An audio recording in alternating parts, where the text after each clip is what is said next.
சுவையான காடை குழம்பு செய்வது எப்படி அப்படிங்கிறத பார்ப்போம். இப்போ நான் என்னென்னா ஒரு 4 காடையை வாங்கி வச்சுக்கிட்டேன். உப்பு கொஞ்சம் மஞ்சப்பொடி போட்டு நல்லா சுத்தம் பண்ணி எடுத்து வச்சுக்கிட்டாச்சு. 2 வெங்காயம், ஒரு தக்காளி, 2 பச்சை மிளகா, கருவேப்பிலை, கொத்தமல்லி இலையெல்லாம் எடுத்து வச்சுக்கிட்டேன். இஞ்சி பூண்டு பேஸ்ட்டு, தயிர் கொஞ்சோன்னு, மசாலா பொடியும் எடுத்து வச்சுக்கிட்டேன். ஒரு வாணலியை காய வச்சு 2 தேக்கரண்டி எண்ணெயை ஊற்றி நல்லா காஞ்சதும் கறி மசாலா பட்டை, பூவு இதெல்லாம் போட்டு தாளிச்சாச்சு. பின்னாடி வெங்காயம், பச்சை மிளகாய் இதெல்லாம் போட்டு தாளிச்சாச்சு. நல்லா வதங்கினோன்னே இஞ்சி பூண்டு பேஸ்ட் இருக்கு இல்லையா, அதையும் போட்டு நல்லா வதக்கி எடுத்தாச்சு. நல்லா எவ்வளோக்கு எவ்வளோ நம்ம வதக்குறோமோ அவ்வளோக்கு அவ்வளோ நல்லாயிருக்கும், குழம்பு டேஸ்ட்டாக இருக்கும்.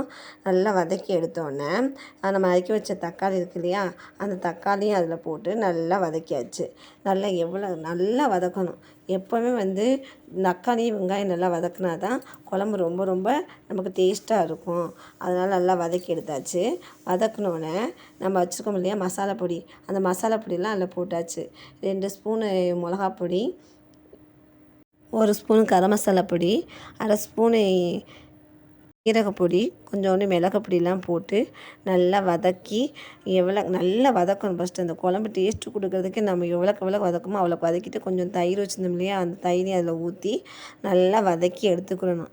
நம்ம வதக்குனா மட்டும்தான் நல்லா டேஸ்ட்டாக இருக்கும். அப்புறம் நம்ம சுத்தம் பண்ணி வச்சுக்க காடை இருக்கு இல்லையா, அந்த காடையும் அதில் போட்டு நல்லா என்ன பண்ணியாச்சு வதக்குறோம்.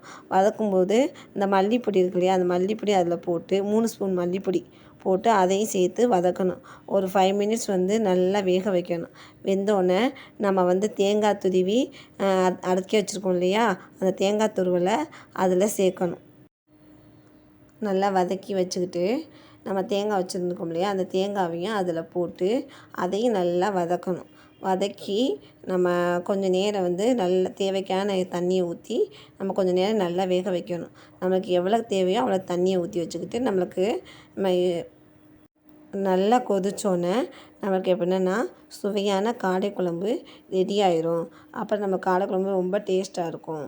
அந்த வீடியோ உங்களுக்கு ரொம்ப பிடிச்சிருந்துச்சுன்னா நீங்கள் லைக் பண்ணுங்கள், ஷேர் பண்ணுங்கள், கமெண்ட் பண்ணுங்கள். தேங்க்யூ. சப்ஸ்கிரைப் பண்ணிடுங்க மறந்துடாமல். தேங்க்யூ.